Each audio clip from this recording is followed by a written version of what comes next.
Deep vein thrombosis जिसको हम DVT भी बोलते हैं, ये एक सीरियस कंडीशन है जिसमें बॉडी की डीप वेन्स, ज़्यादातर लेग्स या आर्म्स की वेन्स में ब्लड क्लॉट यानी थ्रोम्बस बन जाती है, जो ब्लड फ्लो को ब्लॉक कर सकता है और सीरियस कॉम्प्लिकेशन जैसे पल्मोनरी एम्बोलिज्म का रिस्क बढ़ सकता है।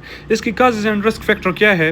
बेड रेस्ट या पैरालिसिस, सर्जरी, इंजरी या इलनेस की वजह से ज़्यादातर लोग बेड पर रहते हैं, वो बेड फास्ट हो जाते हैं और ब्लड फ्लो स्लो कर सकता है।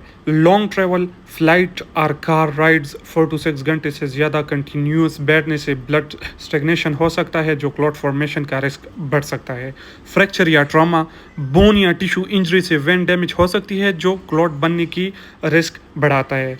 मेजर सर्जरी, अगर हम स्पेशली जॉइंट रिप्लेसमेंट की बात करें या टोटल हिप रिप्लेसमेंट की बात करें या TKR यानी टोटल नी रिप्लेसमेंट की बात करें, तो सर्जरी के बाद डीवीटी होने के चांसेस बढ़ जाते हैं।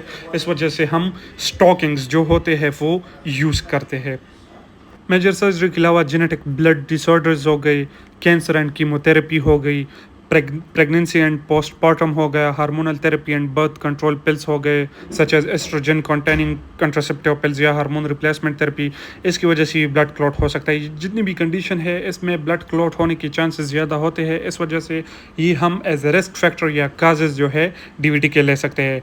ओबिसिटी की अगर हम बात करें, एक्सेसिव बॉडी वेट वेन्स पर प्रेशर डालता है तो फ्लॉट फॉर्मेशन रिस्क की रिस्क बढ़ती है। स्मोकिंग ब्लड वेसल को डैमेज करता है और क्लॉट फॉर्मेशन को ट्रिगर करता है, आपको पता होना चाहिए। और इसके अलावा डिहाइड्रेशन हो गई, डिहाइड्रेशन पानी की कमी से ब्लड थिक हो सकता है, जो क्लॉट फॉर्मेशन का ईजी रिस्क बढ़ता है।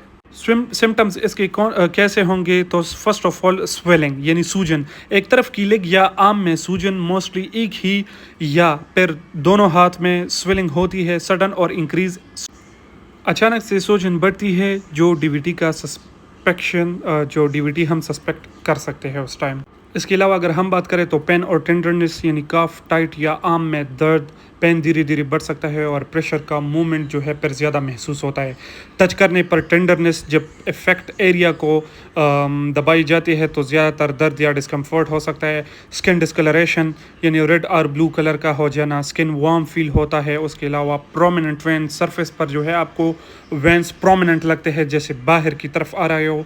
और इंक्रीज्ड पेन ऑन वॉकिंग और स्टैंडिंग, जब इंसान ज़्यादा देर तक खड़ा होता है या वॉकिंग करता है तो during that time these veins feels painful. सही है। डायग्नोसिस में हम medical history and physical examination को देखते हैं, सिम्टम चेक की जाती है। इसके अलावा रिस्क फैक्टर को इवैल्यूएट करते हैं। हम इंसान फुट को डोर